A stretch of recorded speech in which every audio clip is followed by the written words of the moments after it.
Bismillahirrahmanirrahim. Assalamualaikum warahmatullahi wabarakatuh. Nama saya Dinda Patria Junigiri dari Prodi PAI kelas 6E untuk memenuhi tugas dari metode penelitian kualitatif dan PTK atau penelitian tindakan kelas. Jadi di sini saya akan merangkum dari jurnal Sinta Indonesia yang berjudul Pola Pendidikan Islam di Pondok Pesantren Mahasiswa Miftahul Khoir, Bandung dalam membentuk kepribadian Islami.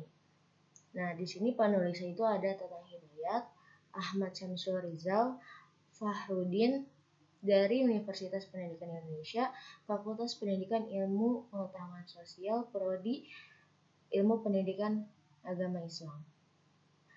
Nah, jadi di sini di jurnal ini menggunakan metode deskriptif dan pendekatan kualitatif. Lanjut kepada intinya.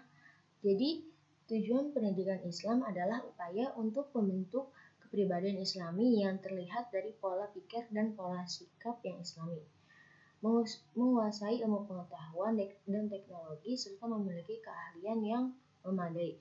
Namun, realita pendidikan di Indonesia saat ini sangat mengkhawatirkan dengan terjadinya berbagai macam kejadian, khususnya dalam dunia pendidikan, dengan munculnya kenakalan remaja seperti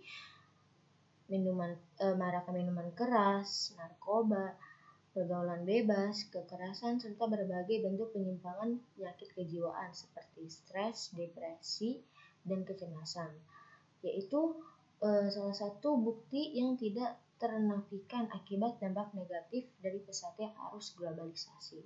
Dari uraian di atas, tentunya menimbulkan kesenjangan antara tujuan pendidikan dengan realita pendidikan di Indonesia, khususnya yang ada di perguruan tinggi. Oleh karena itu, timbul beberapa spekulasi dari para ahli mengenai sebab-sebab terjadinya problematika dalam dunia pendidikan. Berdasarkan pendapat para ahli, dapat disimpulkan ada beberapa problematika dalam dunia pendidikan, khususnya pelaksanaan pendidikan agama Islam di perguruan tinggi. Yang pertama, yaitu pendidikan agama hanya terbatas pada masalah penerapan ilmu pengetahuan dan teknologi.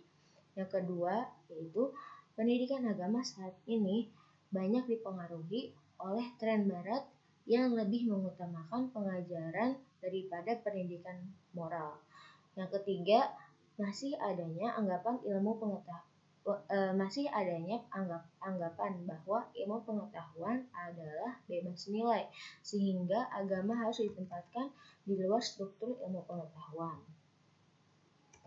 Selanjutnya yaitu pelaksanaan pendidikan di Pondok Pesantren Mahasiswa Miftahul Khoir dalam membentuk kepribadian Islami sudah sesuai dengan program yang ada di silabus, yaitu membentuk taklim dan non-silabus dengan menggunakan berbagai macam program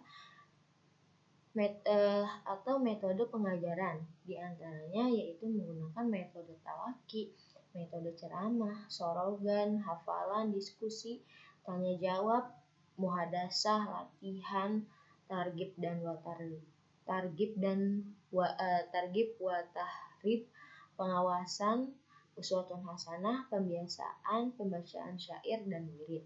Nah, kalau metode uswatun hasanah ini lebih diterapkan oleh ustadz dan ustazah di sana, karena dalam melaksanakan kepribadian akan lebih efektif dan lebih berkesan apabila gurunya terlebih dahulu yang mencontohkan kebaikan kepada muridnya, seperti itu. Sehingga dalam diri santri akan membentuk kepribadian Islami, karena santri akan mencontoh dan meneladani guru-gurunya yang bersikap baik. Selanjutnya yaitu evaluasi pendidikan Islam di PPM Miftahul Khoir cukup memenuhi kriteria dalam evaluasi. Di samping mengukur dengan evaluasi kualitatif yang diselenggarakan setiap akhir semester, evaluasi di PPM Miftahul Khoir juga diadakan penilaian seperti penilaian dalam kepribadian santri sehari-hari yang bersifatnya tidak formal, meskipun evaluasi dalam ranah kepribadian belum berjalan secara sistematis, Tapi pengasuh langsung memberikan teguran di tempat jika ada santri yang melanggar aturan Islam dan pesantren. Itu.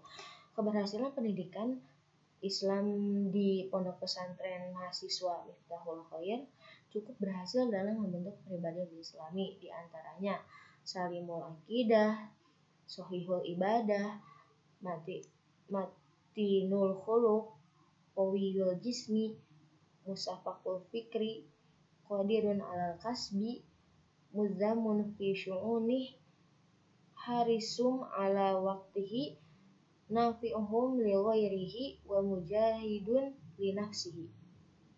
Nah, itu semua bisa dilihat dari perkembangan kepribadian Islami yang ada dalam diri sendiri pada kegiatan sehari-hari. Mungkin cukup sekian yang dapat saya simpulkan dari jurnal tersebut. Kurang lebihnya mohon maaf. Wassalamualaikum warahmatullahi wabarakatuh.